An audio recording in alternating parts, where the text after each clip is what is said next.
ਸ੍ਰੀ ਵਾਹਿਗੁਰੂ ਜੀ। ਸਤਨਾਮ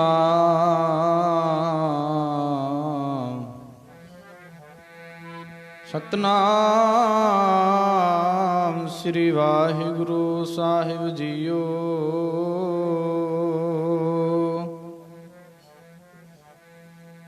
ਗਿਆਨ ਧਿਆਨ ਕਿਛ ਕਰਮ ਨ ਜਾਣਾ, ਨਾਹਿ ਨਾ ਨਿਰਮਲ ਕਰਨੀ। ਸਾਧ ਸੰਗਤ ਕੈ ਅੰਚਲ ਲਾਵੋ, ਬਿਖਮ ਨਦੀ ਜਾਏ ਤਰਨੀ। हम ऐसे तू ऐसा माधो, हम ऐसे तू ऐसा माधो, हम ऐसे।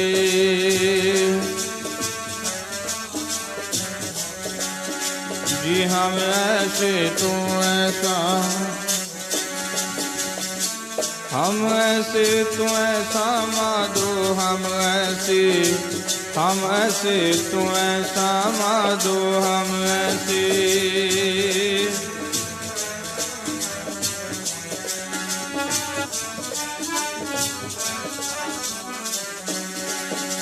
जी हम ऐसे तू ऐसा माधो, हम ऐसे तू ऐसा माधो, हम ऐसे।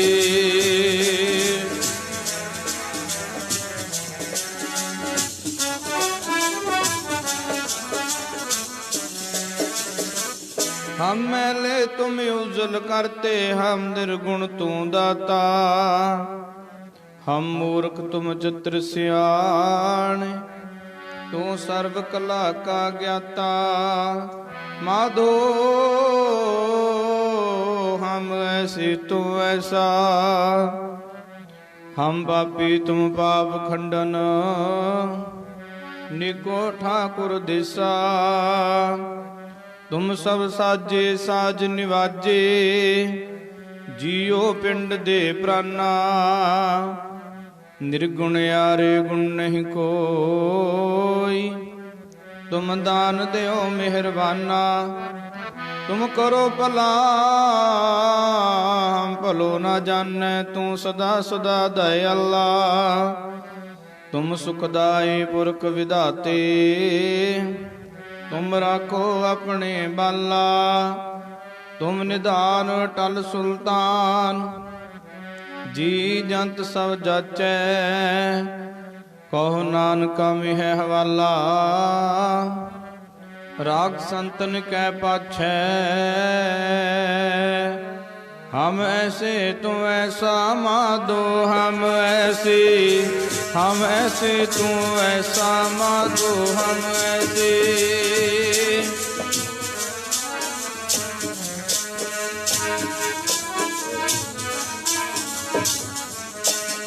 जी हम ऐसे तू ऐसा माधो, हम ऐसे तू ऐसा माधो, हम ऐसे।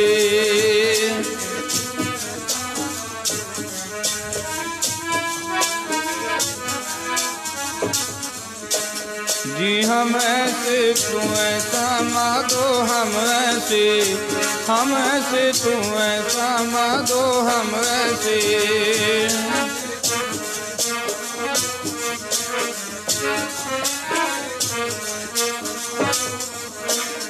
जी हम ऐसे तू ऐसा, हम ऐसे तू ऐसा, हम ऐसे तू ऐसा माधो, हम ऐसे तू ऐसा, हम ऐसे तू ऐसा।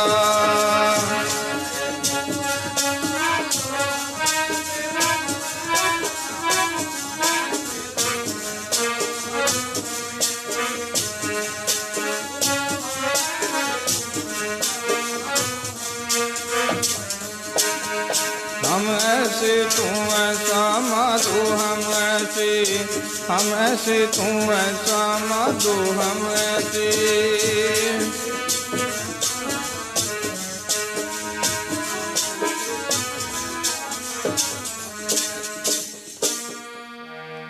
ਸਾਰੇ ਸੰਸਾਰ ਦਾ ਸਤਿਗੁਰ ਗੁਰੂ ਨਾਨਕ ਸਾਂਝਾ। ਸਾਰੇ ਸੰਸਾਰ ਦਾ ਸਤਿਗੁਰ ਗੁਰੂ ਨਾਨਕ ਸਾਂਝਾ।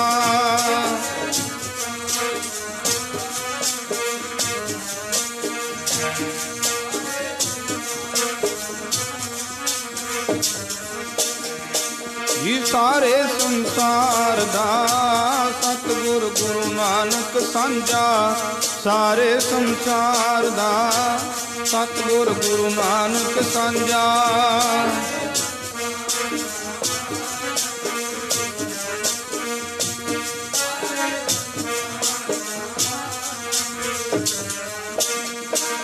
ਸਤਿਗੁਰ ਗੁਰੂ ਨਾਨਕ ਸਾਂਝਾ। ਸਤਿਗੁਰ ਗੁਰੂ ਨਾਨਕ ਸਾਂਝਾ। ਸਤਿਗੁਰ ਗੁਰੂ ਨਾਨਕ ਸਾਂਝਾ। ਸਤਿਗੁਰ ਗੁਰੂ ਨਾਨਕ ਸਾਂਝਾ।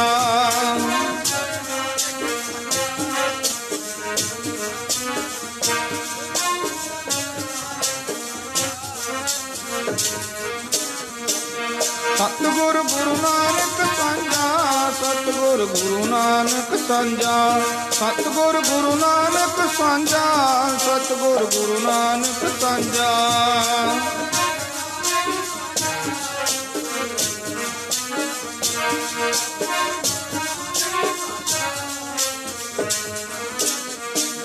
ਸਾਰੇ ਸੰਸਾਰ ਦਾ ਸਤਿਗੁਰ ਗੁਰੂ ਨਾਨਕ ਸਾਂਝਾ। ਸਾਰੇ ਸੰਸਾਰ ਦਾ ਸਤਿਗੁਰ ਗੁਰੂ ਨਾਨਕ ਸਾਂਝਾ।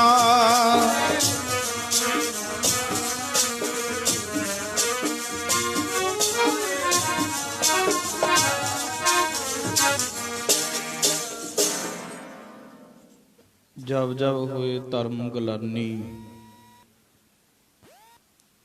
ਤਬ ਦਾ ਰਾਏ ਅਵਤਾਰ ਮਹਾਨੀ। ਪਰਮ ਸਤਿਕਾਰਯੋਗ ਸਤਿਗੁਰਾਂ ਦੀ ਸਾਜੀ ਨਵਾਜੀ ਗੁਰੂ ਰੂਪ ਸਾਧ ਸੰਗਤ ਜੀ, ਆਪ ਜੀ ਸਰਬੱਤ ਸੰਗਤਾਂ ਦੇ ਵੱਡੇ ਭਾਗ ਹਨ ਜੋ ਕਿ ਸਤਿਕਾਰਯੋਗ ਮਾਤਾ ਸੁਖਦੇਵ ਕੌਰ ਜੀ ਹਰ ਸਾਲ ਵੱਡਾ ਉਪਰਾਲਾ ਕਰਦੇ ਨੇ। ਸੰਗਤ ਨੂੰ ਨਾਮ ਬਾਣੀ ਨਾਲ ਜੋੜਦੇ ਨੇ। ਸਤਿਗੁਰੂ ਸਾਹਿਬ ਜੀ ਅੰਮ੍ਰਿਤ ਰੂਪੀ ਗੁਰਬਾਣੀ ਦੇ ਜਾਪ ਹੋਏ ਨੇ ਔਰ ਉਪਰੰਤ ਕਿਤਨੇ ਹੀ ਮਹਾਂਪੁਰਖਾਂ ਨੇ ਨਾਮ ਬਾਣੀ ਕੀਰਤਨ ਦੇ ਨਾਲ ਸਾਨੂੰ ਨਿਹਾਲ ਕਰਨਾ ਹੈ। ਸਾਡਾ ਫਰਜ਼ ਹੈ ਕਿ ਅਸੀਂ ਮਨ ਬਿਰਤੀਆਂ ਇਕਾਗਰ ਕਰਕੇ ਸਤਿਗੁਰਾਂ ਦੇ ਚਰਨਾਂ ਵਿੱਚ ਬੈਠ ਕੇ ਗੁਰਬਾਣੀ ਦੇ ਵਿਚਾਰ ਨੂੰ ਸਰਵਣ ਕਰੀਏ ਔਰ ਇਹ ਵਿਚਾਰ ਸਰਵਣ ਕਰਨ ਦੇ ਨਾਲ ਹੀ ਸਾਡਾ ਮਨੁੱਖਾ ਦੇਹ ਸਫਲਾ ਹੋਏਗਾ। ਸਤਿਗੁਰੂ ਨਾਨਕ ਦੇਵ ਸਾਹਿਬ ਜੀ ਮਹਾਰਾਜ ਜਦੋਂ ਆਪ ਜੀ ਦਾ ਪ੍ਰਕਾਸ਼ ਸੰਸਾਰ ਦੇ ਉੱਤੇ ਹੋਇਆ, ਉਸ ਸਮੇਂ ਜੋ ਸੰਸਾਰ ਦੀ ਦਸ਼ਾ ਹੈ, ਸਤਿਗੁਰੂ ਜੀ ਕਹਿੰਦੇ ਇਸ ਤਰ੍ਹਾਂ ਸੰਸਾਰ ਦੀ ਦਸ਼ਾ ਹੋ ਚੁੱਕੀ ਸੀ। ਕੂੜ ਮਾਵ ਸੱਚ ਚੰਦਰਮਾ ਦੀਸੈ ਨਾਹੀ ਕਹਿ ਚੜਿਆ, ਹੋਂ ਭਾਲ ਵਿਕੁੰਨੀ ਹੋਈ ਅੰਧੇਰਾ ਰਹੋ ਨਾ ਕੋਈ। ਪਰ ਜਦੋਂ ਆਪ ਜੀ ਨੇ ਸੰਸਾਰ ਤੇ ਪ੍ਰਕਾਸ਼ ਲਿਆ, ਗੁਰੂ ਘਰ ਦੇ ਵੇਦ ਵਿਆਸ ਭਾਈ ਗੁਰਦਾਸ ਜੀ ਲਿਖਦੇ ਨੇ, ਸਤਿਗੁਰੂ ਨਾਨਕ ਪ੍ਰਗਟਿਆ ਮਿੱਟੀ ਧੁੰਦ ਜਗ ਚਾਨਣ ਹੋਆ। ਸਮੁੱਚੀ ਦੁਨੀਆ ਦੇ ਵਿੱਚ ਗਿਆਨ ਦਾ ਚਾਨਣ ਹੋਇਆ ਜਦੋਂ ਆਪ ਜੀ ਨੇ ਪ੍ਰਕਾਸ਼ ਲਿਆ। ਧੰਨ ਧੰਨ ਸਤਿਕਾਰਯੋਗ ਮਹਿਤਾ ਕਲਿਆਣ ਦਾਸ ਜੀ ਔਰ ਧੰਨ ਧੰਨ ਮਾਤਾ ਤ੍ਰਿਪਤਾ ਜੀ, ਉਹਨਾਂ ਦੇ ਗ੍ਰਹਿ ਨੂੰ ਆਪ ਜੀ ਨੇ ਪਵਿੱਤਰ ਕੀਤਾ। ਔਰ ਗੁਰੂ ਗ੍ਰੰਥ ਸਾਹਿਬ ਦੇ ਵਿੱਚ ਭੱਟਾ ਨੇ ਲਿਖ ਦਿੱਤਾ, ਆਪ ਨਰੈਣ ਕਲਾ ਧਾਰ ਜਗ ਮੈਂ ਪਰਵਰਿਓ, ਨਿਰੰਕਾਰ ਆਕਾਰ ਜੋਤ ਜਗ ਮੰਡਲ ਕਰਿਓ। ਕਿ ਸਾਰੀ ਸ੍ਰਿਸ਼ਟੀ ਨੂੰ ਤਾਰਨ ਦੇ ਵਾਸਤੇ ਵੱਡੇ ਦੇਵੀ ਦੇਵਤੇ ਆਏ, ਪੀਰ ਪੈਗੰਬਰ ਦੁਨੀਆ ਤੇ ਬਹੁਤ ਸਮੇਂ ਨਾਲ ਅਵਤਾਰੀ ਪੁਰਸ਼ ਆਉਂਦੇ ਰਹੇ, ਪਰ ਇਹ ਜਿਹੜਾ ਸ੍ਰਿਸ਼ਟੀ ਦਾ ਹਨੇਰ ਸੀ ਕਿਸੇ ਤੋਂ ਦੂਰ ਨਹੀਂ ਹੋਇਆ। ਪਰ ਜਦੋਂ ਆਪ ਜੀ ਨੇ ਪ੍ਰਕਾਸ਼ ਲਿਆ, ਸਮੁੱਚੀ ਦੁਨੀਆ ਨੂੰ ਗਿਆਨ ਦਾ ਚਾਨਣ ਬਖਸ਼ਿਆ। ਔਰ 10 ਜਾਮੇ 239 ਸਾਲ ਦਾ ਸਮਾਂ ਆਪ ਜੀ ਨੇ 10 ਜਾਮਿਆਂ ਵਿੱਚ ਗੁਜ਼ਾਰਿਆ। ਔਰ ਗੁਰੂ ਕਲਗੀਧਰ ਸਾਹਿਬ ਜੀ ਮਹਾਰਾਜ ਨੇ ਸੋ ਆਪਣੀ ਜੋਤ ਨਿਰੰਕਾਰ ਸਰੂਪ ਸ੍ਰੀ ਗੁਰੂ ਗ੍ਰੰਥ ਸਾਹਿਬ ਦੇ ਵਿੱਚ ਰੱਖ ਦਿੱਤੀ ਔਰ ਗਿਆਨ ਦਾ ਸੋਮਾ ਸਾਨੂੰ ਬਖਸ਼ਿਸ਼ ਕੀਤਾ। ਔਰ ਉਸ ਪਵਿੱਤਰ ਬਾਣੀ ਨੂੰ ਆਖਿਆ ਹੈ, ਵਾਹੋ ਵਾਹੋ ਬਾਣੀ ਨਿਰੰਕਾਰ ਹੈ ਤਿਸ ਜੀਵੜ, ਅਵਰ ਨਾ ਕੋਇ। ਭਾਈ ਇਸ ਬਾਣੀ ਦਾ ਗਾਇਨ ਕਰਨ ਆਵੋ ਸਿੱਖ ਸਤਿਗੁਰ ਕੇ ਪਿਆਰਿਓ, ਗਾਵੋ ਸੱਚੀ ਬਾਣੀ, ਬਾਣੀ ਤਾਂ ਗਾਵੋ ਗੁਰੂ ਕੇਰੀ, ਬਾਣੀਆਂ ਸਿਰਬਾਣੀ। ਐਸਾ ਸਤਿਗੁਰੂ ਸਾਹਿਬ ਜੀ ਫਰਮਾਉਂਦੇ ਹਨ ਜੀ। ਗੁਰਬਾਣੀ ਗੁਰਬਾਣੀ ਗਾਵੋ ਗੁਰਬਾਣੀ, ਗੁਰਬਾਣੀ ਗੁਰਬਾਣੀ ਗਾਵੋ ਗੁਰਬਾਣੀ ਜੀ। ਗੁਰਬਾਣੀ ਗੁਰਬਾਣੀ ਜੀ, ਗੁਰਬਾਣੀ ਗੁਰਬਾਣੀ ਗਾਵੋ ਗੁਰਬਾਣੀ, ਗੁਰਬਾਣੀ ਗੁਰਬਾਣੀ ਗਾਵੋ ਗੁਰਬਾਣੀ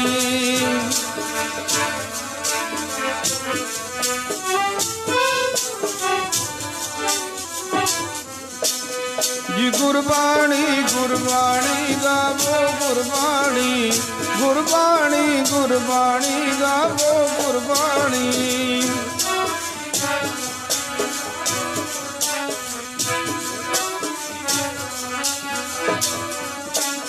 ਜੀ। ਗੁਰਬਾਣੀ ਗੁਰਬਾਣੀ ਗਾਵੋ ਗੁਰਬਾਣੀ, ਗੁਰਬਾਣੀ ਗੁਰਬਾਣੀ ਗਾਵੋ ਗੁਰਬਾਣੀ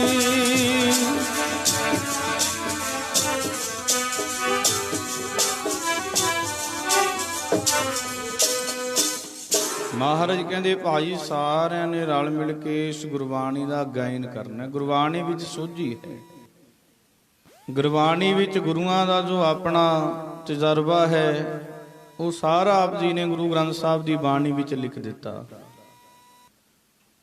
ਨਾਨਕ ਕੇ ਘਰ ਕੇਵਲ ਨਾਮ, ਜੋ ਗੁਰੂ ਨਾਨਕ ਦਾ ਘਰ ਹੈ ਇੱਥੇ ਕੇਵਲ ਨਾਮ ਜਪਣ ਵਾਸਤੇ ਅਸੀਂ ਇਕੱਤਰ ਹੋਏ ਹਾਂ ਅੱਜ। ਪਰ ਸਤਿਗੁਰੂ ਸਾਹਿਬ ਜੀ ਮਹਾਰਾਜ ਦਾ ਹੁਣ ਆਪਾਂ ਬਚਨ ਸਰਵਣ ਕਰ ਰਹੇ ਸੀ ਸ੍ਰੀ ਸੁਖਮਨੀ ਸਾਹਿਬ ਦੀ ਪਵਿੱਤਰ ਬਾਣੀ ਦੇ ਅੰਦਰ।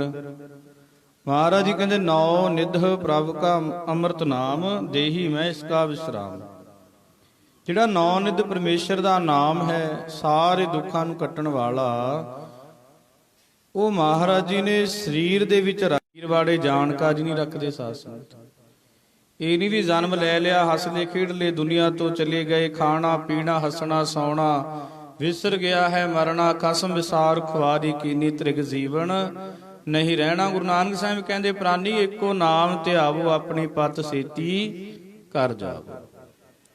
ਸਤਿਗੁਰੂ ਸਾਹਿਬ ਕਹਿੰਦੇ ਜੀਵਨ ਦਾ ਕੋਈ ਹੋਰ ਵੀ ਮਨੋਰਥ ਹੈ, ਉਹ ਸ੍ਰੀ ਗੁਰੂ ਅਰਜਨ ਦੇਵ ਮਹਾਰਾਜ ਕਹਿੰਦੇ ਕਰਹੁ ਬੇਨੰਤੀ ਸੁਣੋ ਮੇਰੇ ਮੀਤਾ ਸੰਤ ਟਹਿਲ ਕੀ ਬੇਲਾ, ਇਹਾਂ ਖਾੜ ਚਲੋ ਹਰ ਲਾਹਾ ਆਗੇ ਬਸਨ ਸੁਹੇਲਾ। ਮਹਾਰਾਜ ਕਹਿੰਦੇ ਅੱਗੇ ਜੀਵ ਨੇ ਜਿੱਥੇ ਜਾਣਾ ਹੈ ਉਹਦਾ ਬਸਣਾ ਸੁਹੇਲਾ ਹੋ ਜਾਏਗਾ।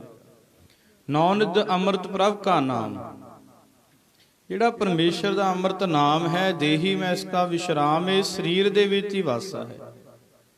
ਇਹ ਪਿਆ ਕਿੱਥੇ ਹੈ ਸਾਧ ਸੰਗਤ? ਤਾਂ ਸਤਿਪੁਰਸ਼ਾਂ ਦੀ ਸੰਗਤ ਕਰਨੀ ਪਏਗੀ। ਜਿਨ੍ਹਾਂ ਨੇ ਜਪਿਆ ਹੈ, ਕਮਾਈ ਕੀਤੀ ਹੈ, ਸਾਧਨਾ ਕੀਤੀ ਹੈ, ਉਹਨਾਂ ਨੂੰ ਮਿਲਣਾ ਪਏਗਾ ਕਿ ਨਾਮ ਦਾ ਖਜ਼ਾਨਾ ਸਰੀਰ ਵਿੱਚ ਕਿੱਥੇ ਹੈ।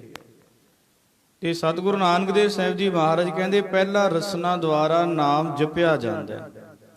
ਰਸਨਾ ਨਾਮ ਜਪੈ ਤਬ ਮਥੀਐ, ਇਨ ਵਿਦ ਅੰਮ੍ਰਿਤ ਪਾਵੋ। ਪਹਿਲਾ ਰਸਨਾ ਦੁਆਰਾ ਨਾਮ ਜਪਿਆ ਜਾਂਦਾ ਹੈ। ਜਦੋਂ ਆਪਾਂ ਜਪਣ ਦੀ ਰੁਟੀਨ ਲਾਗੂ ਕਰ ਦਿੱਤੀ ਹੈ, ਨਾਮ ਨੇ ਪ੍ਰਗਟ ਹੋਣਾ ਸ਼ੁਰੂ ਕਰ ਦੇਣਾ ਹੈ। ਜਿਹੜਾ ਸਾਡਾ ਮਨ ਹੈ, ਇਹਦਾ ਸੁਭਾਅ ਹੈ, ਇਹ ਕਦੇ ਵੀ ਨਾ ਤਾਂ ਬਾਣੀ ਸਰਵਣ ਕਰੇਗਾ ਤੇ ਨਾ ਨਾਮ ਜਪੇਗਾ। ਸਰੀਰ ਕਰਕੇ ਬਹੁਤ ਦੁਨੀਆ ਰਾਮ ਰਾਮ ਕਰਦੀ ਹੈ, ਭਜਨ ਕਰਦੀ ਹੈ, ਨਿਤਨੇਮ ਕਰਦੀ ਹੈ। ਮਹਾਰਾਜ ਕਹਿੰਦੇ ਰਾਮ ਰਾਮ ਕਰਤਾ ਸਭ ਜਗ ਫਿਰੈ, ਰਾਮ ਨਾ ਪਾਇਆ ਜਾਏ।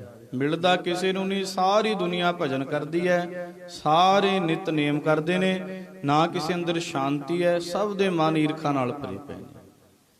ਇਹ ਕਾਰਨ ਸਾਧ ਸੰਗਤ ਕੀ ਹੈ? ਵਿਸ਼ੇਸ਼ ਕਾਰਨ ਇਹ ਹੈ ਜੋ ਅਸੀਂ ਬਾਣੀ ਪੜ੍ਹਦੇ ਹਾਂ ਜਾਂ ਜਿਤਨਾ ਵੀ ਸਮਾਂ ਅਸੀਂ ਪਰਮੇਸ਼ਰ ਦਾ ਭਜਨ ਕਰਦੇ ਹਾਂ, ਸਾਧਨਾ ਕਰਦੇ ਹਾਂ, ਜਦੋਂ ਅਸੀਂ ਇਹ ਸਰੀਰ ਕਰਕੇ ਨਾਮ ਜਪਦੇ ਹਾਂ ਜਾਂ ਬਾਣੀ ਪੜ੍ਹਦੇ ਹਾਂ, ਇਹਦੇ ਵਿੱਚ ਇੱਕ ਮਨ ਹੈ ਵਸਤੂ। ਮਨ ਨੂੰ ਚੰਚਲ ਕਿਹਾ ਗੁਰਬਾਣੀ ਦੇ ਵਿੱਚ। ਚੰਚਲ ਤੋਂ ਭਾਵ ਇਹ ਹਮੇਸ਼ਾ ਚੱਲਦਾ ਹੀ ਰਹਿੰਦਾ, ਕਦੇ ਥਿਰ ਖੜਦਾ ਨਹੀਂ। ਸਤਿਗੁਰ ਤਾਂ ਕਹਿੰਦੇ ਥਿਰ ਕਰ ਵੈਸੋ ਹਰ ਜਨ ਪਿਆਰੇ, ਸਤਿਗੁਰ ਤੁਮਰੇ ਕਾਜ ਸਵਾਰੇ। ਪਰ ਜਿਹੜਾ ਮਨ ਹੈ ਇਹ ਚੰਚਲ ਹੈ, ਚੱਲਦਾ ਹੀ ਰਹਿੰਦਾ, ਟਿਕੇਗਾ ਨਹੀਂ ਕਦੇ। ਸੋ ਇਹ ਸਰੀਰ ਕਰਕੇ ਅਸੀਂ ਨਿਤਨੇਮ ਵੀ ਕਰਦੇ ਹਾਂ, ਬਾਣੀ ਵੀ ਪੜ੍ਹਦੇ ਹਾਂ, ਪਰ ਇਹ ਕਦੇ ਥਿਰ ਨਹੀਂ ਰਹੇਗਾ। ਇਹਨੇ ਸਰੀਰ ਵਿੱਚੋਂ ਜਦੋਂ ਅਸੀਂ ਪੋਥੀ ਸਾਹਿਬ ਲੈ ਲਈ, ਸਰੀਰ ਵਿੱਚੋਂ ਉਡਾਰੀ ਮਾਰ ਜਾਣੀ ਹੈ। ਜਪਜੀ ਸਾਹਿਬ ਦਾ ਪਾਠ ਹੋਇਆ ਜਾਂ ਨਿਤਨੇਮ ਹੋਇਆ, ਪਤਾ ਹੀ ਨਹੀਂ ਲੱਗਿਆ ਕਦੋਂ ਮਨ ਬਾਹਰ ਚਲੇ ਗਿਆ, ਕਦੋਂ ਸਰੀਰ ਵਿੱਚ ਵਾਪਸ ਆ ਗਿਆ। ਸਾਰਾ ਨਿਤਨੇਮ ਕਰ ਲਿਆ, ਸ਼ਾਂਤੀ ਔਰ ਆਨੰਦ ਨਹੀਂ ਆਇਆ। ਜੀਵ ਆਤਮਾ ਹਜੇ ਵੀ ਤੜਫਦਾ ਹੈ, ਜੀੜਾ ਅਗਨ ਬਰਾਬਰ ਤਪੈ, ਭੀਤਰ ਵਗੈ ਕਾਤੀ। ਇਹ ਤਪਦਾ ਹੀ ਰਹਿੰਦਾ, ਜਿਸ ਤਰ੍ਹਾਂ ਭੱਠ ਦੇ ਵਿੱਚ ਦਾਣਾ ਭੁੱਜਦਾ ਹੀ ਰਹਿੰਦਾ। ਸੋ ਇਸ ਕਰਕੇ ਇਸ ਨੂੰ ਜਿਹੜਾ ਮਨ ਹੈ, ਇਹਨੂੰ ਸੰਕੋਚਣ ਤੋਂ ਭਾਵ ਹੈ ਕਿ ਗੁਰਾਂ ਪਾਸੋਂ ਗਿਆਨ ਦਾ ਸੁਰਮਾ ਲੈ ਲਈਏ। ਗਿਆਨ ਅੰਜਨ ਗੁਰ ਦੀਆ, ਅਗਿਆਨ ਅੰਧੇਰ ਵਿਨਾਸ਼, ਹਰ ਕਿਰਪਾ ਤੇ ਸੰਤ ਭੇਟਿਆ, ਨਾਨਕ ਮਨ ਪ੍ਰਗਾਸ। ਜਦੋਂ ਕਿਸੇ ਸਤਿਪੁਰਸ਼ ਦੀ ਸੰਗਤ ਮਿਲੇਗੀ, ਜਦੋਂ ਜਿਨ੍ਹਾਂ ਨੇ ਅਭਿਆਸ ਕੀਤਾ ਹੈ, ਆਪ ਖੁਦ ਅਭਿਆਸ ਕੀਤਾ ਹੈ, ਜ਼ਿੰਦਗੀ ਵਿੱਚ ਪ੍ਰੈਕਟੀਕਲ ਕੀਤੇ ਨੇ ਬੰਦਗੀ ਦੇ ਉੱਤੇ, ਉਹ ਸਾਨੂੰ ਫਿਰ ਸਾਧ ਸੰਗ ਜੁਗਤੀ ਦੱਸ ਦੇਣਗੇ। ਜਦੋਂ ਰਸਨਾ ਦੇ ਨਾਲ ਅਸੀਂ ਭਜਨ ਕਰਦੇ ਹਾਂ, ਸਿਮਰਨ ਕਰਦੇ ਹਾਂ, ਚਾਹੇ ਉਹ ਵਾਹਿਗੁਰੂ ਮੰਤਰ ਦਾ ਉਚਾਰਨ ਹੈ, ਭਾਵੇਂ ਉਹ ਮੂਲ ਮੰਤਰ ਦਾ ਉਚਾਰਨ ਹੈ, ਭਾਵੇਂ ਨਿਤਨੇਮ ਦਾ ਉਚਾਰਨ ਕਰਦੇ ਹਾਂ ਰਸਨਾ ਨਾਲ, ਜਿਤਨਾ ਚਿਰ ਅਸੀਂ ਉਸ ਨੂੰ ਆਪਣੇ ਕੰਨਾਂ ਨਾਲ ਸਰਵਣ ਨਹੀਂ ਨਾ ਕਰਦੇ, ਉਤਨਾ ਚਿਰ ਉਹ ਸਾਡੇ ਕੀਤੇ ਦਾ ਸਾਨੂੰ ਲਾਭ ਕੋਈ ਪ੍ਰਾਪਤ ਨਹੀਂ ਹੁੰਦਾ। ਖਾਸ ਕਰਕੇ ਸਮਾਂ ਤਾਂ ਜ਼ਰੂਰ ਸਫਲਾ ਹੋ ਜਾਏਗਾ, ਬੰਦਗੀ ਕੀਤੀ ਹੈ, ਪਰ ਸਾਨੂੰ ਕੋਈ ਸਰੀਰ ਕਰਕੇ ਲਾਭ ਨਹੀਂ ਹੋਏਗਾ। ਪਰ ਜਦੋਂ ਰਸਨਾ ਦੁਆਰਾ ਉਹ ਨਾਮ ਜਪਿਆ ਜਾਵੇ, ਬੰਦਗੀ ਕੀਤੀ ਜਾਵੇ, ਉਸ ਨੂੰ ਆਪਣੇ ਕੰਨਾਂ ਦੇ ਨਾਲ ਉਸ ਨੂੰ ਸਰਵਣ ਕਰਨਾ ਹੈ। ਸਾਧ ਸੰਗਤ, ਜਦੋਂ ਸਰਵਣ ਕਰਦੇ ਜਾਵਾਂਗੇ, ਬੜੀ ਸ਼ਾਂਤੀ ਆਏਗੀ, ਬੜਾ ਆਨੰਦ ਆਏਗਾ, ਔਰ ਇੱਕ ਦਿਨ ਉਹ ਮੰਜ਼ਿਲੇ ਪ੍ਰਾਪਤ, ਮਕਸੂਦ ਪ੍ਰਾਪਤ ਹੋ ਜਾਂਦੀ ਹੈ ਜਿਸ ਦੀ ਅਸੀਂ ਖੋਜ ਵਿੱਚ ਲੱਗੇ ਹੋਏ ਹਾਂ। ਦੁਨੀਆ ਪ੍ਰਮਾਤਮਾ ਨੂੰ ਖੋਜਦੀ ਫਿਰਦੀ ਹੈ, ਕੋਈ ਜੰਗਲਾਂ ਵਿੱਚ ਜਾਂਦਾ ਹੈ, ਕੋਈ ਧੂਣੇ ਤਾਪਦਾ ਹੈ, ਬੜੇ ਅਨੇਕਾਂ ਸਾਧਨ ਸ੍ਰਿਸ਼ਟੀ ਵਿੱਚ ਦੁਨੀਆ ਵਿੱਚ ਹੁੰਦੇ ਨੇ, ਪਰ ਜਿਹੜਾ ਮਹਾਰਾਜ ਦਾ ਨਾਮ ਹੈ ਉਹ ਸਰੀਰ ਵਿੱਚ ਪਿਆ। ਸਰੀਰ ਦੀ ਖੋਜ ਕੋਈ ਨਹੀਂ ਕਰਦਾ।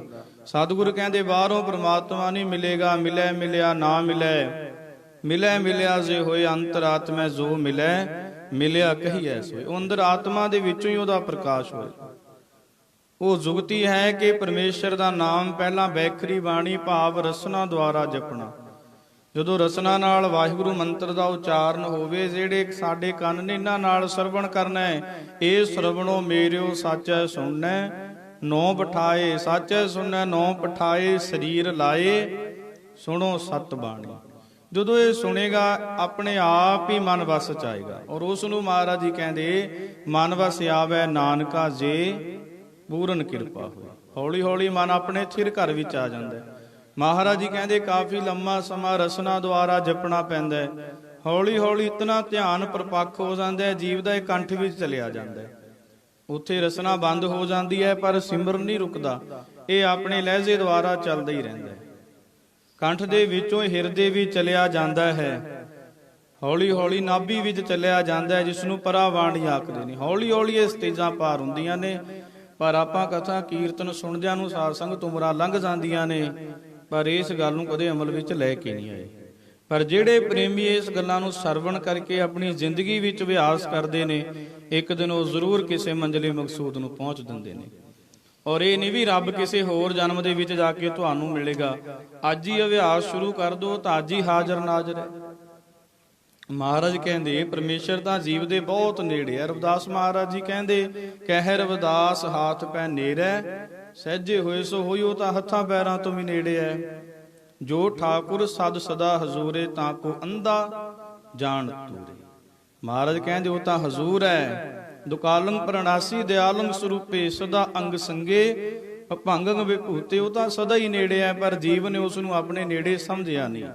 ਦੇਖੋ ਨਾ ਭਗਤ ਨਾਮਦੇਵ ਜੀ, ਇਹ ਬਹੁਤ ਬੰਦਗੀ ਵਾਲੇ ਹੋਏ, ਸਾਧਨਾ ਵਾਲੇ ਸ੍ਰੇਸ਼ਟ ਸਨ, ਔਰ ਸ੍ਰੀ ਗੁਰੂ ਗ੍ਰੰਥ ਸਾਹਿਬ ਦੇ ਵਿੱਚ ਉਹਨਾਂ ਦੀ ਪਵਿੱਤਰ ਬਾਣੀ ਦਰਜ ਹੈ।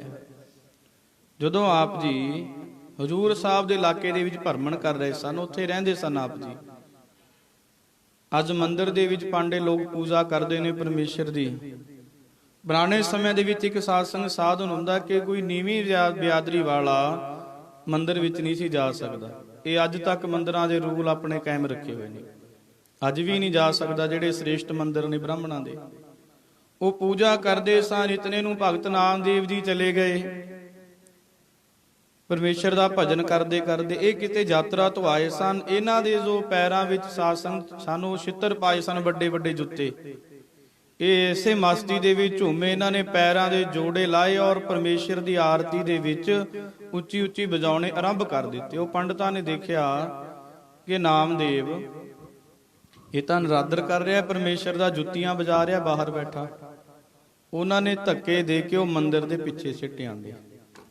ਕਹਿੰਦੇ ਤੇਰਾ ਕੋਈ ਅਧਿਕਾਰ ਨਹੀਂ ਬੰਦਗੀ ਕਰਨ ਦੇ, ਤਾਂ ਅਸੀਂ ਕਰ ਸਕਦੇ ਹਾਂ, ਪਰ ਜਿਹੜੇ ਉਹ ਸਨ ਉਹਨਾਂ ਦੇ ਚੱਲਿਆ ਹੋਇਆ ਸੀ ਪਰਾਬਾਣੀ ਦੇ ਵਿੱਚ ਨਾਮ, ਉਹ ਤਾਂ ਬਹੁਤ ਉੱਚੀਆਂ ਮੰਜ਼ਲਾਂ ਦੇ ਮਾਲਕ ਸਨ। ਚਲੋ ਇਹ ਤਾਂ ਜੀਵ ਹੁੰਦਾ ਜਿਹੜਾ ਬਾਣੀਆਂ ਦੇ ਵਿੱਚ ਹੁੰਦਾ, ਜਿਹੜਾ ਪਰਮੇਸ਼ਰ ਦਾ ਪਿਆਰਾ ਹੁੰਦਾ ਹੈ ਉਹ ਤਾਂ ਸਾਧ ਸੰਗਤ ਅਗਣਤ ਵਿੱਚ ਨਾਮ ਜਪਦਾ ਹੈ। ਤੋ ਇਸ ਪ੍ਰਕਾਰ ਆਪ ਜੀ ਬੈਠੇ ਮਗਰ ਪਰਮੇਸ਼ਰ ਨਾਲ ਰੁਦਨ ਕਰਦੇ ਨੇ। ਨਾਮਦੇਵ ਜੀ, ਐ ਵਾਹਿਗੁਰੂ, ਜੇਕਰ ਸਾਨੂੰ ਭਜਨ ਕਰਨ ਦਾ ਹੱਕ ਹੀ ਨਹੀਂ ਸੀ, ਫਿਰ ਸਾਨੂੰ ਦੁਨੀਆ ਤੇ ਕਿਉਂ ਭੇਜਿਆ? ਉਦੋਂ ਫਿਰ ਆਪ ਜੀ ਨੇ ਪ੍ਰੇਮ ਦੇ ਨਾਲ ਬਚਨ ਉਚਾਰਨ ਕੀਤਾ। ਹਸਤ ਖੇਲ ਤੇਰੇ ਦਿਹੁਰੇ ਆਇਆ, ਭਗਤ ਕਰਤ ਨਾਮਾ ਪਗਰੋ ਠਾਇਆ। ਹੀਨੜੀ ਜਾਤ ਮੇਰੀ ਜਾਦ ਮਰਾਇਆ, ਛਿਪੇ ਕੇ ਜਨਮ ਕਾਹੇ ਕੋ ਆਇਆ। ਲੈ ਕਮਲੀ ਚੱਲਿਓ ਪਲਟਾਏ, ਦਿਹੁਰੇ ਪਾਛੇ ਬੈਠਾਏ। ਜਿਉਂ ਜਿਉਂ ਨਾਮਾ ਹਰ ਗੁਣ ਉਚਰੈ, ਭਗਤ ਜਨਾ ਕੋ ਦਿਹੁਰਾ ਫਿਰੈ। ਫੇਰ ਦਿਆ ਦਿਹੁਰਾ ਨਾਮੇ ਕੋ, ਪੰਡੀਅਨ ਕੋ ਪਿਛ ਪਾਰ ਲਾ। ਜੀ ਨਾਮਦੇਵ ਨੂੰ ਹਰੀ ਨੇ ਗਾਲ ਲਾਇਆ, ਉਹ ਨਿੰਦਕਾਂ ਨੂੰ ਪਿੱਠ ਦੇ ਕੇ। ਨਾਮਦੇਵ ਨੂੰ ਹਰੀ ਨੇ ਗਾਲ ਲਾਇਆ, ਨਿੰਦਕਾਂ ਨੂੰ ਪਿੱਠ ਦੇ ਕੇ।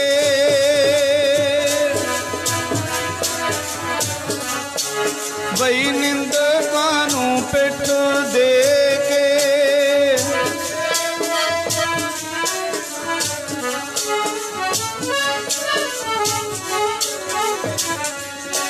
ਉਹ ਨਿੰਦਕਾਂ ਨੂੰ ਜੀ ਪਿੱਠ ਦੇ ਕੇ, ਨਿੰਦਕਾਂ ਨੂੰ ਜੀ ਪਿੱਠ ਦੇ ਕੇ।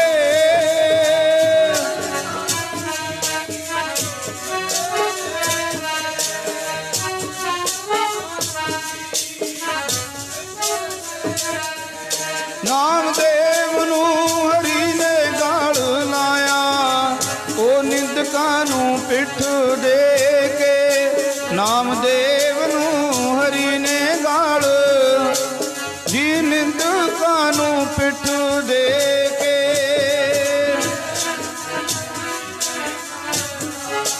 ਬਈ ਨਿੰਦਕਾਂ ਨੂੰ ਪਿੱਠ ਦੇ।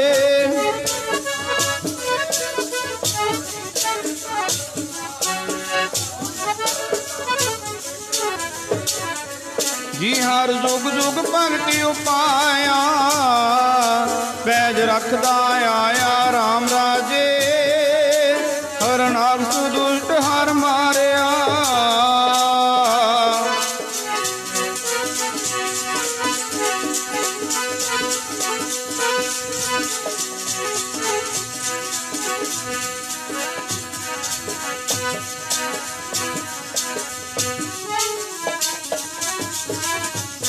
ਹਰਨਾਕਸ਼ ਦੁਸ਼ਟ ਹਰ ਮਾਰਿਆ। ਪ੍ਰਹਿਲਾਦ ਤਰਾਇਆ, ਹੰਕਾਰੀਆਂ ਨਿੰਦਕਾਂ ਪਿੱਠ ਦੇ। ਨਾਮ ਦਿਓ ਮੁਖ ਲਾਇਆ, ਧਨ ਨਾਨਕ ਐਸਾ ਹਰ ਸੇਵਿਆ। ਅੰਤ ਲਏ ਛੜਾਇਆ, ਜੁਗ ਜੁਗ ਭਗਤੀ ਉਪਾਇਆ। ਗੁਰਬਾਣੀ ਕਹਿੰਦੀ ਹੈ ਪਰਮੇਸ਼ਰ ਨੇ ਆਪਣੇ ਗਲ ਦੇ ਨਾਲ ਲਾ ਲਿਆ ਨਾਮਦੇਵ ਜੀ ਨੂੰ। ਕਹਿੰਦੇ ਨਾਮਦੇਵ ਕੀ ਗੱਲ ਹੋ ਗਈ? ਕਹਿੰਦੇ ਮਹਾਰਾਜ ਧੱਕੇ ਮਾਰੇ ਦਾਸ ਨੂੰ ਮੰਦਿਰ ਵਿੱਚੋਂ। ਕਹਿੰਦੇ ਕੋਈ ਗੱਲ ਨਹੀਂ, ਜੇ ਇਹਨਾਂ ਨੇ ਧੱਕੇ ਮਾਰੇ, ਮੈਂ ਤਾਂ ਨਹੀਂ ਧੱਕੇ ਮਾਰੇ।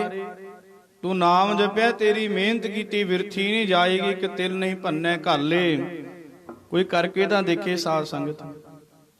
ਐਸਾ ਪਰਮੇਸ਼ਰ ਦਿਆਲੂ ਹੋਇਆ। ਦੇਖ ਲੋ ਮੰਦਰੀ ਘੁਮਾਤਾ, ਅੱਜ ਤੱਕ ਉਹ ਮੰਦਿਰ ਘੁੰਮਿਆ ਹੋਇਆ। ਪਾਂਡਿਆਂ ਨੇ ਬਣਾਇਆ ਸੀ ਮੰਦਿਰ, ਉਹ ਪਾਂਡੂਆਂ ਨੇ। ਜਦੋਂ ਇਹ ਬਨਵਾਸ ਨੂੰ ਗਏ, ਇਹਨਾਂ ਨੇ ਉਹ ਮੰਦਿਰ ਬਣਾਇਆ, ਉੱਥੇ ਪੂਜਾ ਹੁੰਦੀ ਸੀ ਭਗਵਾਨ ਦੀ। ਜਦੋਂ ਨਾਮਦੇਵ ਜੀ ਨੂੰ ਧੱਕੇ ਮਾਰੇ, ਪਰਮੇਸ਼ਰ ਨੇ ਉਹ ਮੰਦਿਰ ਹੀ ਘੁਮਾ ਦਿੱਤਾ, ਅੱਜ ਤੱਕ ਘੁੰਮਿਆ ਹੋਇਆ। ਦੇਖੋ ਜਿਹਦੇ ਅੰਦਰ ਨਾਮ ਚੱਲ ਪਏ, ਪਰਮੇਸ਼ਰ ਇੰਨਾ ਦਿਆਲੂ ਕਿਰਪਾਲੂ ਹੋ ਜਾਂਦਾ। ਜਦੋਂ ਨਾਮਦੇਵ ਜੀ ਨੂੰ ਗਾਂ ਜ਼ਿੰਦਾ ਕਰਨ ਵਾਸਤੇ ਬਾਦਸ਼ਾਹ ਨੇ ਆਖਿਆ ਸੀ, ਦਿੱਲੀ ਦੇ ਬਾਦਸ਼ਾਹ ਨੇ, ਕਿ ਨਾਮਦੇਵ ਗਾਂ ਜ਼ਿੰਦਾ ਕਰ ਦੇ। ਉਹ ਕਹਿੰਦੇ ਮੈਂ ਪਰਮੇਸ਼ਰ ਦੇ ਭਜਨ ਦੇ ਵਿੱਚ ਕੋਈ ਇਦਾਂ ਦਾ ਕਰਮ ਨਹੀਂ ਕਰਨਾ, ਜੋ ਉਹਦੀ ਆਗਿਆ ਅਨੁਸਾਰ ਹੋ ਰਿਹਾ ਉਹਦੇ ਵਿੱਚ ਰਹਿਣਾ ਹੈ। ਪਰ ਜਦੋਂ ਨਾਮਦੇਵ ਜੀ ਨੂੰ ਦੁੱਖ ਦੇਣੇ ਸ਼ੁਰੂ ਕਰ ਦਿੱਤੇ, ਫਿਰ ਪਰਮੇਸ਼ਰ ਆਇਆ ਕਹਿੰਦਾ ਨਾਮਦੇਵ ਚਾਹੁੰਦਾ ਕੀ ਹੈ? ਤੈਨੂੰ ਤੰਗ ਕੀਤਾ ਇਹਨਾਂ ਨੇ, ਕਹੇ ਤਾਂ ਧਰਨੀ ਕੋਡੀ ਕਰੂੰ, ਕਹੇ ਤਾਂ ਲੇਕਰ ਉਪਰ ਧਰੋਂ। ਪਰਮੇਸ਼ਰ ਆਪ ਕਹਿੰਦੇ ਆ ਗੁਰੂ ਗ੍ਰੰਥ ਸਾਹਿਬ ਦੇ ਵਿੱਚ ਉਹਨਾਂ ਦੇ ਬੋਲ ਦਰਜ ਨੇ। ਉਹ ਧਰਤੀ ਉਲਟਾ ਦਿਆਂ ਆਖੇ ਜੇ ਨਾਮਿਆ ਮੈਨੂੰ, ਧਰਤੀ ਉਲਟਾ ਦਿਆਂ ਆਖੇ ਜੇ ਨਾਮਿਆ ਮੈਨੂੰ, ਧਰਤੀ ਉਲਟਾ ਦਿਆਂ।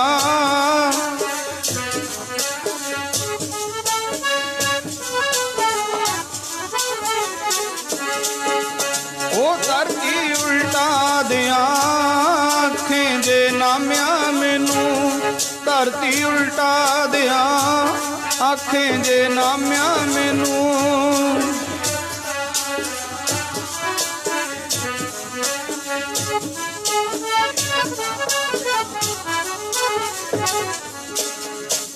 ਨਾਮਦੇਵ ਚਾਹੁੰਦਾ ਕੀ ਹੈ? ਕਹਿੰਦੇ ਮਹਾਰਾਜ ਕੋਈ ਲੋੜ ਨਹੀਂ। ਤੇ ਚਲੋ ਇਹ ਗੁਰੂ ਗ੍ਰੰਥ ਸਾਹਿਬ ਦੀ ਪਵਿੱਤਰ ਬਾਣੀ ਦਾ ਵਚਨ ਹੈ। ਕਹਿਣ ਤੋਂ ਭਾਵ ਜਿਨ੍ਹਾਂ ਨੇ ਜਪਿਆ ਆਰਾਧਿਆ ਹੈ ਮਾਲਕ ਉਹਨਾਂ ਦੇ ਅੰਗ ਸੰਗ ਹੋ ਗਿਆ। ਸਾਧ ਸੰਗ ਸਤਿਗੁਰੂ ਨਾਨਕ ਦੇਵ ਸਾਹਿਬ ਜੀ ਮਹਾਰਾਜ ਉਸ ਸਮੇਂ ਦੀ ਸਮਾਪਤੀ ਹੈ, ਪਰ ਫਿਰ ਵੀ 1-2 ਮਿੰਟ ਹੋਰ ਧਾਰੇ ਚਲੋ ਦੇ ਦਿਓ, ਵਿਚਾਰ ਚੱਲ ਰਹੀ ਹੈ। ਸਤਿਗੁਰੂ ਨਾਨਕ ਦੇਵ ਸਾਹਿਬ ਜੀ ਮਹਾਰਾਜ ਨੇ ਬਾਬੇ ਲਹਿਣੇ ਨੂੰ ਦੂਸਰਾ ਗੁਰੂ ਨਾਨਕ ਬਣਾਇਆ। ਇੱਕ ਦਿਨ ਸਤਿਗੁਰੂ ਨਾਨਕ ਦੇਵ ਸਾਹਿਬ ਜੀ ਮਹਾਰਾਜ ਬੈਠੇ ਨੇ, ਉੱਥੇ ਕੋਲੇ ਹੀ ਗੰਦਾ ਨਾਲਾ ਚੱਲ ਰਿਹਾ ਹੈ। ਸਤਿਗੁਰੂ ਦੇ ਕੋਲ ਕੌਲ ਪਿਆ ਸਾਧ ਸੰਗਤ ਜੀ। ਉਹ ਕੌਲ ਆਪ ਜੀ ਨੇ ਆਪਣੇ ਪਵਿੱਤਰ ਕਰ ਕਮਲਾਂ ਨਾਲ ਚੱਕਿਆ ਔਰ ਉਹ ਨਾਲੇ ਵਿੱਚ ਸਿੱਟ ਦਿੱਤਾ। ਸਾਰੇ ਦੇਖ ਸੰਗਤ ਬੈਠੀ ਕੌਤਕ ਦੇਖ ਰਹੀ ਹੈ। ਪਹਿਲਾਂ ਆਪ ਜੀ ਨੇ ਸਪੁੱਤਰਾਂ ਨੂੰ ਹੁਕਮ ਕੀਤਾ, ਕਹਿੰਦੇ ਭਾਈਓ ਕੌਲ ਚਿੱਕੜ ਵਿੱਚ ਡਿੱਗ ਪਿਆ, ਇਹਨੂੰ ਚੱਕ ਕੇ ਲਿਆਓ। ਸੋ ਆਪ ਦੇ ਸਪੁੱਤਰ ਕਹਿਣ ਲੱਗੇ ਮਹਾਰਾਜ ਗੁਰੂ ਘਰ ਵਿੱਚ ਕੌਲਾਂ ਦਾ ਕੋਈ ਘਾਟ ਹੈ? ਤੇ ਆਪ ਜੀ ਨੇ ਮਨਾ ਕਰ ਦਿੱਤਾ ਪੁੱਤਰਾਂ ਨੇ ਵੀ। ਫਿਰ ਹੋਰ ਬੜੇ ਆਨੰਦ ਸੇਵਕ ਬੈਠੇ ਸੀਗੇ, ਸਾਰਿਆਂ ਨੂੰ ਬਚਨ ਕੀਤਾ ਉਹ ਕੌਲ ਕੱਢ ਕੇ ਲਿਆਓ ਚਿੱਕੜ ਵਿੱਚੋਂ, ਪਰ ਕੋਈ ਨਹੀਂ ਉੱਠਿਆ। ਤੇ ਜਦੋਂ ਗੁਰੂ ਨਾਨਕ ਸਾਹਿਬ ਨੇ ਬਾਬਾ ਲਹਿਣਾ ਵੱਲੀ ਦ੍ਰਿਸ਼ਟੀ ਮਾਰੀ, ਕਹਿੰਦੇ ਪੁਰਖਾ ਭਾਈ ਕੌਲ ਚਾਹੀਦਾ ਹੈ। ਬਾਬੇ ਲਹਿਣੇ ਨੇ ਆਪਣੇ ਵਸਤਰਾਂ ਦੀ ਵੀ ਪਰਵਾਹ ਨਾ ਕਰਦੇ ਹੋਏ ਸਾਧ ਸੰਗ ਚਿੱਕੜ ਦੇ ਵਿੱਚ ਵੜਿਓ, ਕੌਲ ਕੱਢ ਕੇ ਲੈ ਕੇ ਆਏ। ਕੌਲ ਕੱਢ ਕੇ ਗੁਰੂ ਨਾਨਕ ਸਾਹਿਬ ਦੇ ਅੱਗੇ ਸਾਫ਼ ਕਰਕੇ ਪੇਸ਼ ਕੀਤਾ ਗਿਆ। ਉੱਥੇ ਇੱਕ ਬਹੁਤ ਵੱਡੇ ਮਹਾਂਪੁਰਖ ਬੈਠੇ ਸਨ, ਬੜੀ ਬੰਦਗੀ ਵਾਲੇ, ਉੱਚ ਦ੍ਰਿਸ਼ਟੀ ਵਾਲੇ। ਉਹਨਾਂ ਨੇ ਗੁਰੂ ਨਾਨਕ ਨੂੰ ਆਖਿਆ, ਕਹਿੰਦੇ ਮਹਾਰਾਜ ਮੈਂ ਬੜਾ ਹੈਰਾਨ ਹੋਇਆ ਕੌਤਕ ਤੋਂ। ਪਹਿਲੀ ਗੱਲ ਆ ਕੌਲ ਜੇ ਚਿੱਕੜ ਵਿੱਚੋਂ ਬਾਹਰ ਹੀ ਕੱਢਣਾ ਜੀ, ਤੁਸੀਂ ਸਿੱਟਿਆ ਕਿਉਂ? ਦੂਸਰੀ ਗੱਲ ਹੈ ਫਿਰ ਤੁਹਾਡੇ ਸੇਵਾਦਾਰ ਨੇ ਵਿਚਾਰੇ ਨੇ ਕੱਪੜੇ ਵੀ ਖਰਾਬ ਹੋ ਗਏ ਤੇ ਇਹਨੇ ਬਚਨ ਮੰਨਿਆ। ਗੁਰੂ ਨਾਨਕ ਕਹਿੰਦਾ ਇਹਨੇ ਬਹੁਤ ਵੱਡੀ ਸੇਵਾ ਕਰਨੀ ਹੈ। ਚਿੱਕੜ ਵਿੱਚੋਂ ਕੌਲ ਕੱਢਣ ਲਈ ਕਿਹਾ ਕਿਉਂ? ਮਹਾਰਾਜ ਇਹਦਾ ਤੁਸੀਂ ਗੱਲ ਤੇ ਪੂਰਾ ਵਿਚਾਰ ਰੱਖੋ ਆਪਣੀ।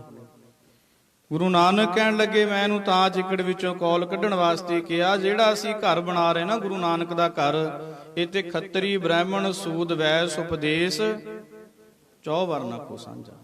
ਇੱਥੇ ਸਾਰਿਆਂ ਨੇ ਆਉਣਾ, ਨੀਵਿਆਂ ਨੇ ਵੀ ਆਉਣਾ ਤੇ ਉੱਚਿਆਂ ਨੇ ਵੀ ਆਉਣਾ। ਮੈਂ ਲਹਿਣੇ ਤੋਂ ਤਾਂ ਕੌਲ ਕਢਵਾਇਆ ਚਿੱਕੜ ਵਿੱਚੋਂ ਕਿ ਕੱਲ ਨੂੰ ਕੋਈ ਨੀਵਾਂ ਆ ਜੇ ਲਹਿਣਾ ਦੇਖ ਕੇ ਘਿਰਨਾ ਨਾ ਕਰਨ ਲੱਗ ਜਾਵੇ। ਮੈਂ ਲਹਿਣੇ ਨੂੰ ਤਾਂ ਚਿੱਕੜ ਵਿੱਚੋਂ ਕੌਲ ਕੱਢਣ ਵਾਸਤੇ ਆਖਿਆ। ਅਮੀਰ ਇਸ ਨੂੰ ਬਹੁਤ ਆਪਣੇ ਘਰਾਂ ਵਿੱਚ ਲੈ ਕੇ ਜਾਣਗੇ ਚਰਨ ਪਵਾਉਣ ਵਾਸਤੇ, ਗੁਰੂ ਨਾਨਕ ਦਾ ਘਰ ਹੀ ਐਸਾ। ਪਰ ਜੇ ਕਿਤੇ ਕੋਈ ਗਰੀਬ ਵੀ ਆ ਜਾਵੇ, ਬਾਬਾ ਸਾਡੇ ਘਰੇ ਵੀ ਚਰਨ ਪਾ ਦੇ, ਕਿਤੇ ਲੈਣ ਦੇ ਮੂੰਹੋਂ ਨਾ ਨਿਕਲ ਜਾਵੇ। ਇਹ ਸਾਰੀ ਪ੍ਰੀਖਿਆ ਮੈਂ ਜੀ ਤਾਂ ਲੈ ਰਿਹਾ। ਬੜੇ ਹੈਰਾਨ ਹੋਏ। ਤੋ ਇਸ ਪ੍ਰਕਾਰ ਆਪ ਨੇ ਬਾਬਾ ਲਹਿਣਾ ਨੂੰ ਦੂਸਰਾ ਗੁਰੂ ਨਾਨਕ ਥਾਪਿਆ। ਆਓ ਧਾਰਨਾ ਪੜ੍ਹ ਕੇ ਆਪਾਂ ਸਮਾਪਤੀ ਕਰੀਏ। ਐਸੀ ਕਸਵੱਟੀਆਂ ਲਾ ਕੇ ਪਾਸ ਕੀਤਾ ਵੀ ਗੁਰੂ ਨਾਨਕ ਦੇ ਘਰ ਕੇਵਲ ਨਾਮ। ਜਿਹੜਾ ਪ੍ਰੇਮੀ ਇੱਥੇ ਸੇਵਾ ਕਰੇਗਾ, ਸਿਮਰਨ ਕਰੇਗਾ, ਉਹਦਾ ਬੇੜਾ ਬੰਨੇ ਲੱਗੇਗਾ। ਸਾਧ ਸੰਗਤ ਇੱਥੇ ਗੱਲੀ ਜੋਗ ਨਾ ਹੋਈ, ਗੱਲਾਂ ਦੇ ਨਾਲ ਨਹੀਂ ਕੁਝ ਪ੍ਰਾਪਤ ਹੋਣਾ। ਜੋ ਕਰੇਗਾ ਸੇਵਾ ਤੇ ਸਿਮਰਨ, ਕੋਈ ਪ੍ਰੇਮੀ ਕਰਕੇ ਦੇਖ ਲਏ, ਇੱਕ ਦਿਨ ਜ਼ਰੂਰ ਉਸ ਨੂੰ ਮੰਜ਼ਿਲੇ ਮਕਸੂਦ ਪ੍ਰਾਪਤ ਹੋਏਗੀ। ਜੀ ਜਿਉਂ ਦੀਵੇ ਤੋਂ ਦੀਵਾ ਜੀ, ਅੰਗ ਪਰਸ ਕੇ ਅੰਗਦ ਕੀਤਾ। ਜਿਉਂ ਦੀਵੇ ਤੋਂ ਦੀਵਾ, ਅੰਗ ਪਰਸ ਕੇ ਅੰਗਦ ਕੀਤਾ। ਅੰਗ ਪਰਸ ਕੇ ਅੰਗਦ ਕੀਤਾ।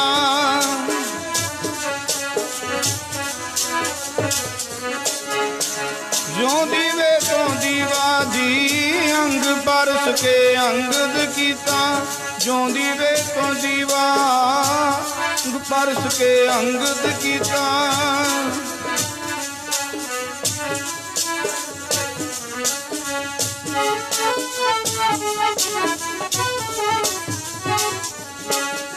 जी अंग परस के अंगद कीता, अंग परस के अंगद कीता।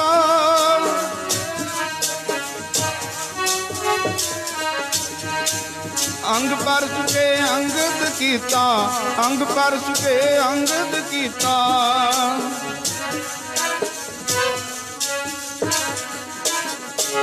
जो दीवे तो दीवा, अंग परस के अंगद कीता। जो दीवे तो दीवा जी, अंग परस के अंगद कीता। अंगद कीता।